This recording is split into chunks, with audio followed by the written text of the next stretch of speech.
Buenas tardes a todos y a todas.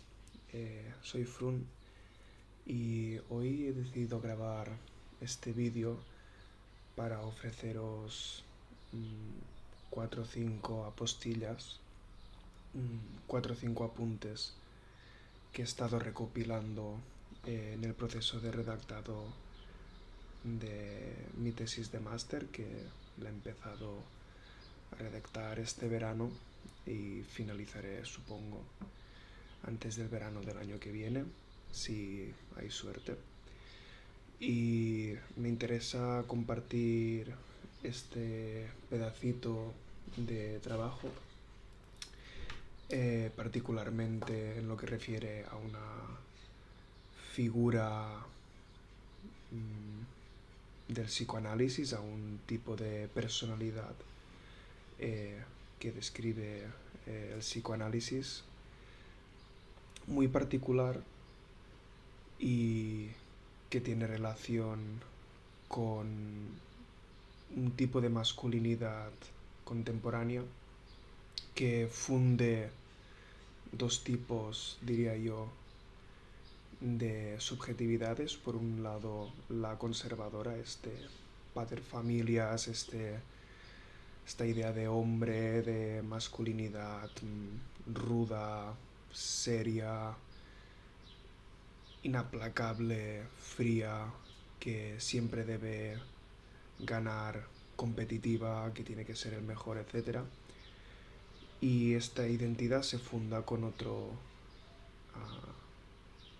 espectro, digamos, de subjetividades contemporáneas fundadas en el capitalismo, que es este consumismo apresurado y irresponsable.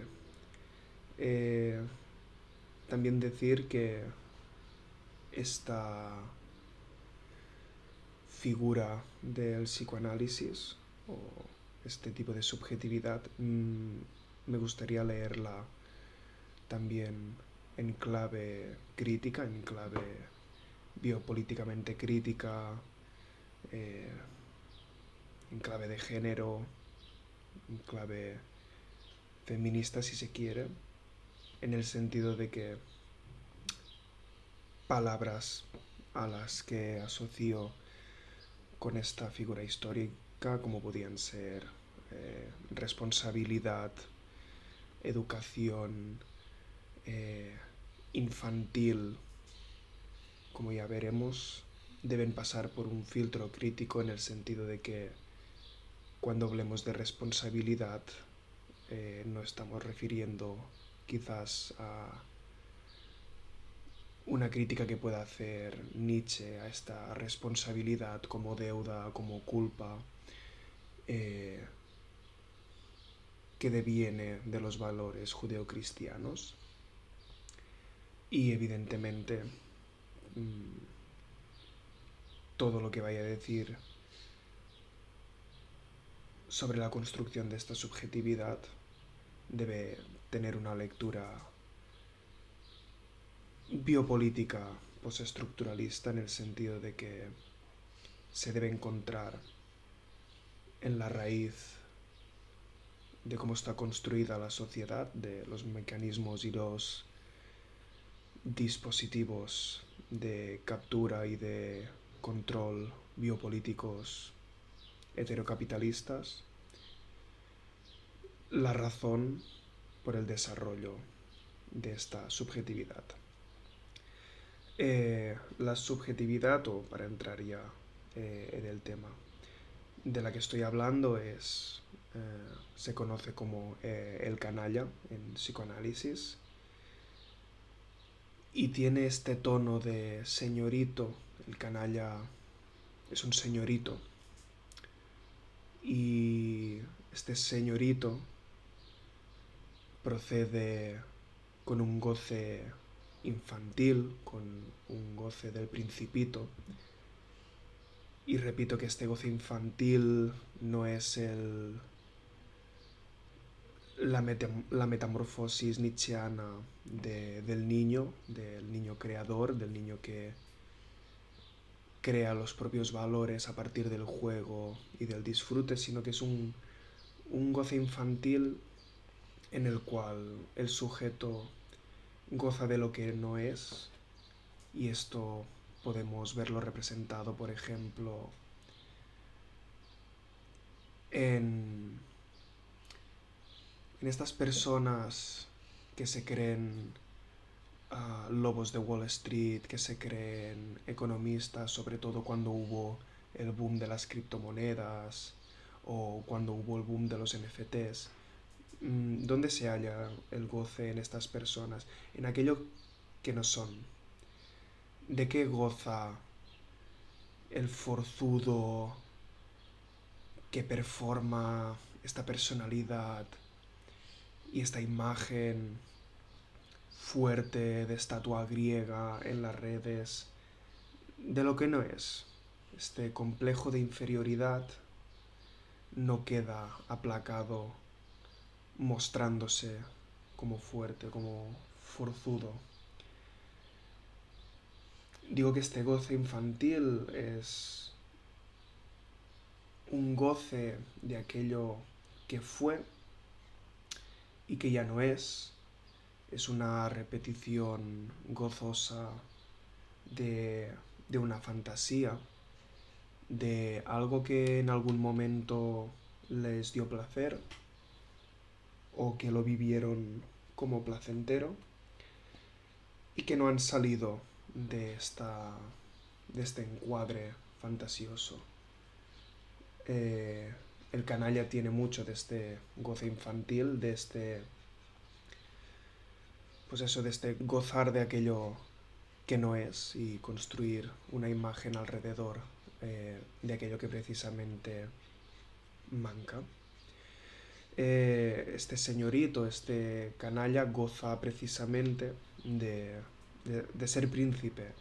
Y ser príncipe implica no ser rey. ¿Qué quiero decir con esto?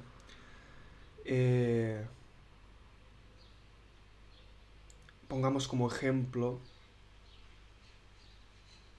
a aquellas personas, sobre todo aquellos hombres que no han salido de casa de sus padres, precisamente porque no quieren tomar las riendas de su vida.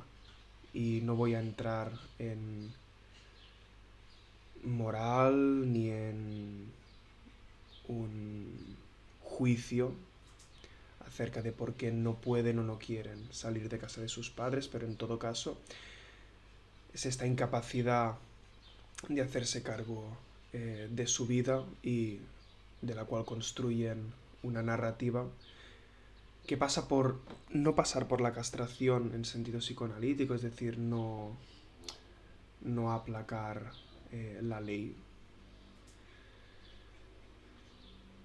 Y en definitiva es eso, ser príncipe y no ser rey, porque el rey, en sentido metafórico, debe responsabilizarse y en cambio el principito solo goza.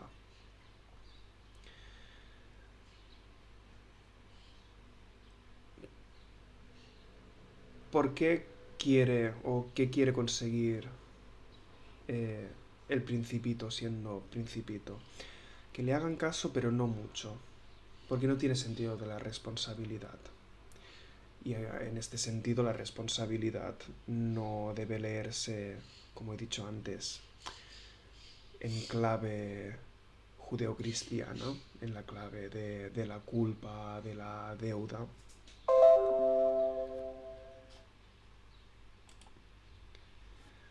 Es un tipo de no responsabilizarse en el cual el canalla quiere, pero sin esfuerzo. Si por lo que sea algo sale bien, es gracias a él. Si algo sale mal, es siempre culpa del otro. O más que si algo sale mal, la infelicidad o los problemas interiores o la ansiedad que tenga esta persona nunca va a resolverse por uno mismo, siempre va a ser culpa del otro. Incluso cuando no haya un problema aparente, va a buscar ese que alguien rompa el palito, como decía Leonor. para ir a machacar a esta persona y basar todos los desastres de la vida del canalla en que se haya roto este palito. Ahora, se queja en realidad sin decir nada porque no va a proponer nada el canalla, solo hay un goce en la repetición de esta queja.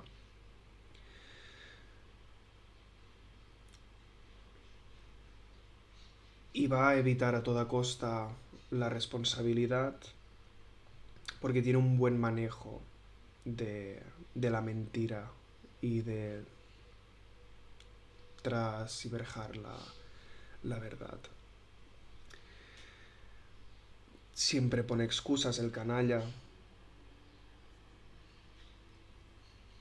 Y para ilustrar esto, hay... no es un chiste, pero es una anécdota que se encuentra tanto en Freud como en Zizek, donde hablan de una kettle rota, pero pongamos el caso de una taza rota. Imaginemos que le dejamos un objeto a una persona, sujeto, canalla, que no siempre, quizá no siempre una persona que haga canalladas sea un canalla, se debe diferenciar entre canallas y canallada, pero básicamente es lo mismo, es el acto de querer zafar de lo que otros pagan y usar al otro como objeto de satisfacción. Volviendo al ejemplo del objeto roto, eh, el canalla va a proceder con un seguido de mentiras o de excusas,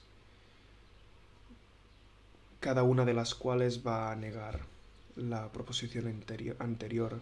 Dice, pues, en el momento en que le decimos al canalla, oye, te dejé X objeto y me lo devolviste roto. Primero va a decir que no le dimos ningún objeto, no fue así, nosotros no le prestamos ninguna taza. Después va a decir que la taza ya estaba... que no está rota la taza, que nos la devolvió sin que estuviese rota. Y finalmente va a decir que la taza ya estaba rota cuando se la prestamos. Esta manera de mentir tan descuidada se repite mucho y no sé si os ha pasado. Supongo que todo el mundo conoce eh, a una persona que hace canalladas o un canalla precisamente porque mi hipótesis o lo que me gustaría defender en esta tesis es que la figura del canalla no es una excepción a la norma, sino que es como la norma a la que se adscribe este machismo, esta subjetivación, figura histórica biopolítica que llamamos hombre, se adscribe y se adhiere a estas prácticas de canallada, de excusar siempre, de no responsabilizarse. Pues digo que estas personas siempre usan el mismo modo de mentira o al final, a fuerza de ver cómo repiten la misma mentira, y ya los ves a venir. Puedes leer que su lenguaje tiene más de mentira que de verdad y siempre va a mentir de la misma manera. Hay un artículo muy bueno de Ernesto Sinatra, se llama Tontos, Cínicos y Canallas, en el cual este psicoanalista pues, recupera estas nociones lacanianas que Lacan siempre asoció a la canallada con la derecha, con el conservadurismo, pero no menos a la tontería con la izquierda, en el sentido de que los tontos creen en este otro, en este gran otro, en la máscara, en la ley, en que el otro los orienta, sabe de ellos, es lo que Freud identificó como la masa freudiana. Luego están los cínicos, que no creen en el otro, simplemente creen en su propia satisfacción.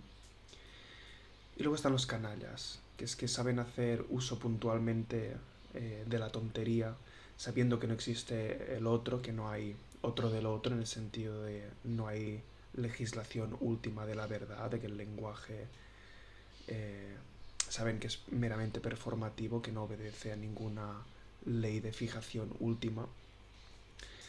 Y sabiendo precisamente que no existe este otro del otro, quieren convertirse y erigirse ellos mismos como otro, como figura de autoridad. Y creen que están solos y exentos de relaciones, de relación con los otros iguales. Y por eso es muy difícil que un canalla cree un nosotros, cree lazos y redes de relación y de apoyo.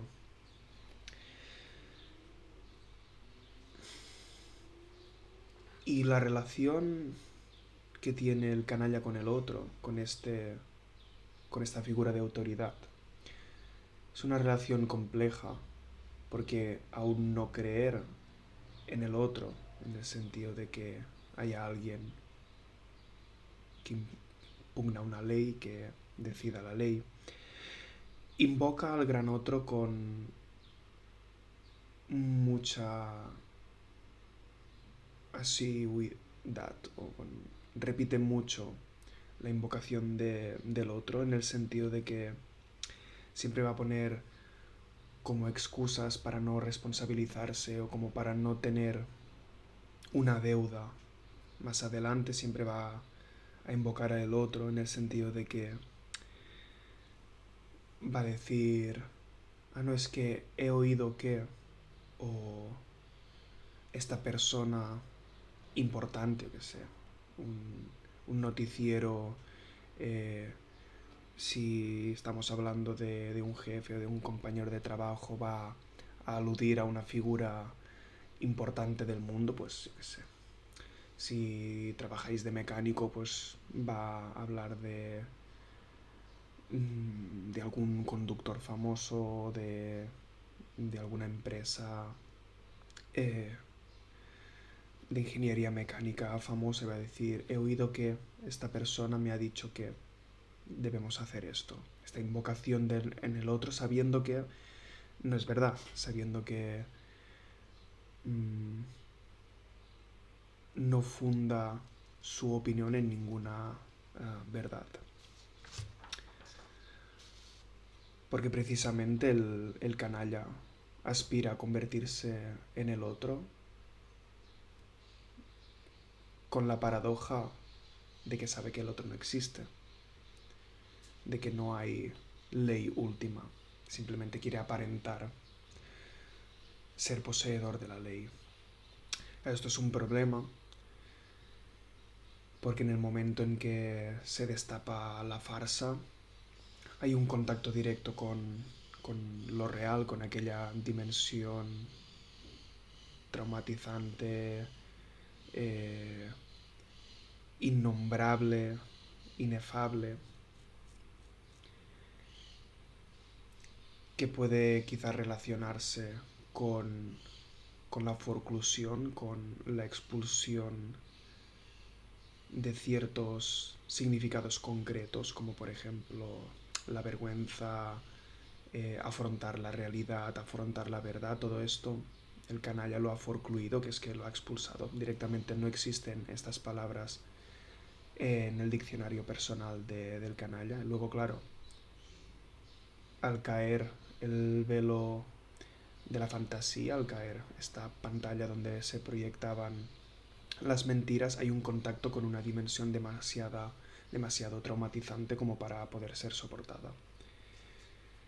Porque claro, en el fondo de todas estas mentiras, de esta repetición sintomática, y ya para entrar en un análisis un poco más piadoso de la figura del canalla, sobre todo relacionado con esta masculinidad, con este dispositivo biopolítico que crea en parte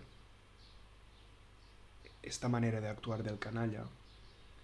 En el fondo hay una ansiedad, una depresión, un conflicto interno, un miedo muy fuerte en el fondo a que se descubra como ser menos, como débil, como persona que falla, como persona que se equivoca. Por eso me gusta pensar la figura del canalla junto con la de, por un lado, la masculinidad más conservadora, más de paterfamilias, y con este consumismo más infantil, más de, no sé, de niño que simplemente está consumiendo, que no se quiere responsabilizar. Pues al contraponer estas dos figuras sale esto: por un lado el deseo de no responsabilizarse y por el otro la incapacidad de no querer aceptar que no se quiere responsabilizar, de tomar las riendas de la vida o de responsabilizarse de tareas necesarias para con el otro, construir un nosotros, construir un colectivo. Digo pues que en el fondo hay un miedo a que le traten igual como él está tratando a los otros, o que su imagen pública se vea mostrada tal y como es, aunque es paradojal porque todo el mundo sabe, porque los demás, en el caso de conocer a un canalla, sabemos y hablamos entre nosotros y entre nosotras de las mentiras que dice.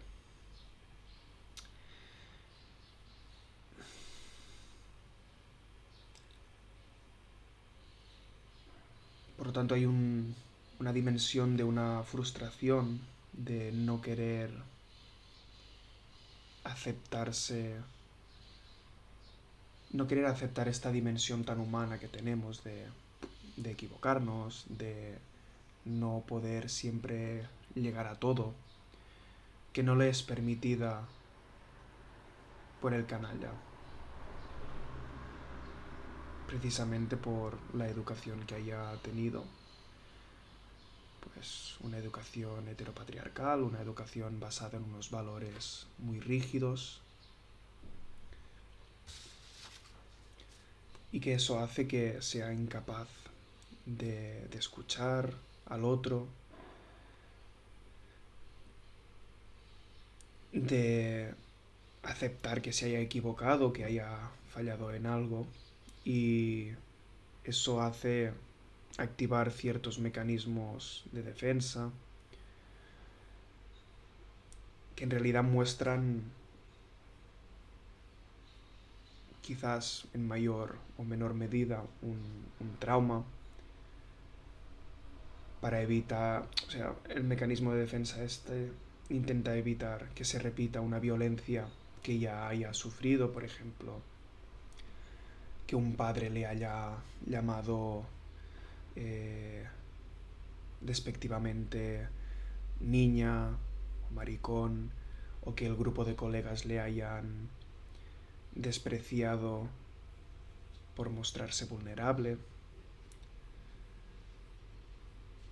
Esto hace que esta ansiedad o que estos problemas internos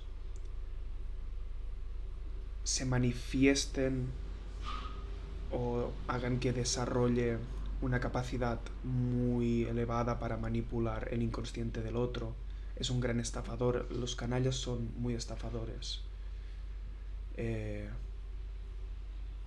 Estafadores y manipuladores. Quizá porque no tiene otros recursos, porque nunca ha tenido otro tipo de educación o no se ha planteado entender las relaciones sociales de otra manera. Claro, lo que Lacan llama un canalla, llegamos al punto crucial en el que podemos asociar la canallada con lo que la psicología más americana dura llamaría un psicópata, porque es una persona que no se hacen responsables de nada, porque no tienen culpa de nada. Y aquí entra este juego de la culpa-responsabilidad judeocristiana, que quizás podemos dedicar o deba dedicar algunas líneas a profundizar y a esclarecer la relación de la culpa deuda cristiana, judeocristiana, con la figura del canalla. Claro, el canalla no se quiere responsabilizar porque no va a tener o no va a admitir tener culpa de nada, porque el primero que no quiere hacer nada es él. El canalla no quiere hacer nada. Psicópata en este sentido es de la misma manera que este goce infantil era de algún modo la corrupción de esta metamorfosis del niño nietzscheano. También podríamos decir que este canalla es la corrupción del superhombre nietzscheano. No tiene memoria. Si no tiene memoria, no tiene culpa. Y si no tiene culpa, puede hacer lo que quiere, porque no le cuesta nada, no tiene que pagar por nada. Y en este sentido podemos hacer una lectura pedagógica de Nietzsche, o del Nietzsche más pedagogo o educador, cuando dice que educar en sí es la tarea de hacer que un animal sea capaz de hacer promesas. Claro, ¿qué pasa con el canalla? Que prometer implica tener memoria. Y el canalla dice: ¿quién te prometió? ¿Quién te ha prometido esto? ¿Yo? ¿Qué va? No me acuerdo, yo no dije nada de esto. Claro, porque la memoria implica una identidad. Y el canalla va a decir: ¿yo? ¿Fran? Yo no quise decir eso. Yo no lo dijo. Yo no dije nada de eso, por lo tanto yo no tengo la culpa de esto. A ver, es esta dimensión de la culpa barra responsabilidad barra deuda, que en alemán se conoce como el Schuld. Y el canalla en este sentido integra negativamente este Schuld, diciendo que si él no ha prometido, él no tiene que cumplir.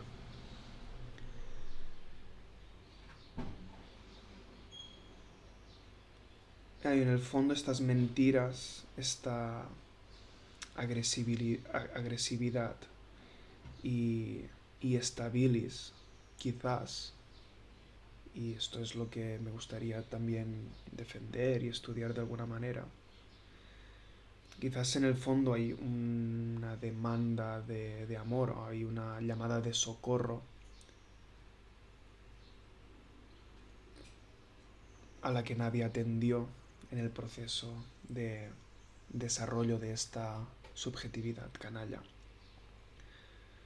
A lo mejor el canalla, en el fondo, lo que se puede leer entre líneas es un: no puedo expresar que estoy mal, porque esto sería de débil, y no puede permitirse el lujo de performar una debilidad ante el complejo social,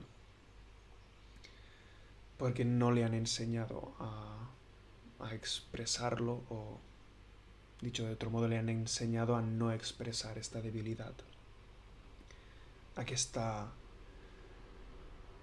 o que es necesario la interdependencia entre los individuos. Pues el canalla no sabe eso, prefiere eludir esto. Claro, hay unas líneas rojas a la que llega el canalla si no son suficientes las de la manipulación, usar al otro como un medio para un fin, en este sentido más kantiano, o la mentira patológica, y puede llegar al nivel del delirio,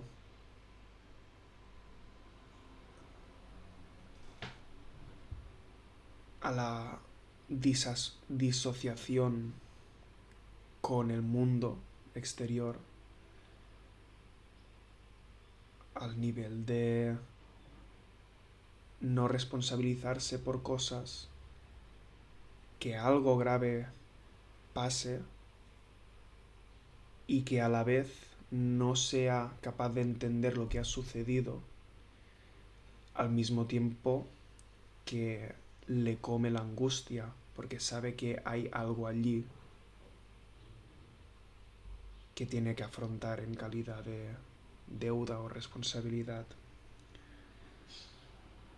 O incluso llega al punto de la violencia.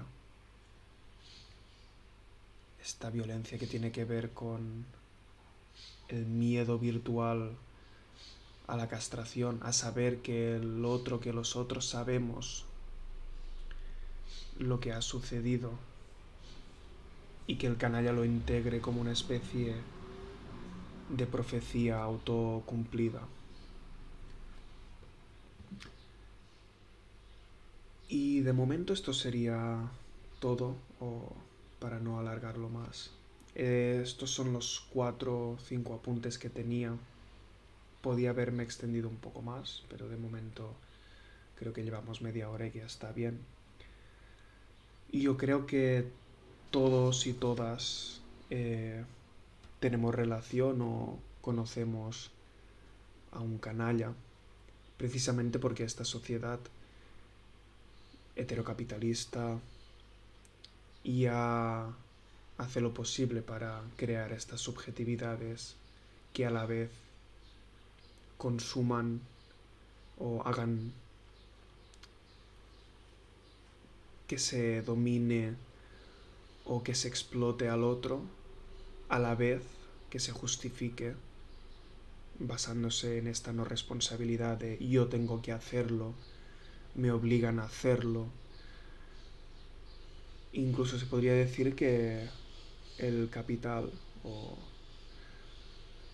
la represión o la dominación en clave monetaria aboga por ese tipo de excusas de tengo que hacerlo porque si no, no llego a fin de mes o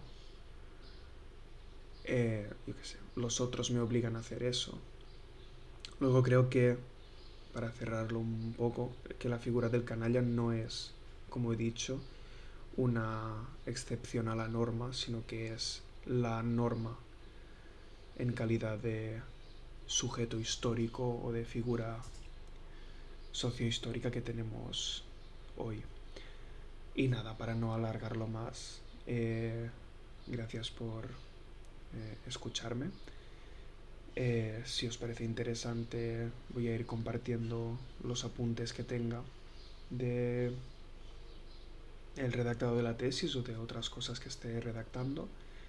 Y si queréis dejarme en los comentarios alguna anécdota que hayáis tenido con canallas o con alguna canallada, os leeré. Y nada, muchas gracias y hasta la próxima. Un abrazo.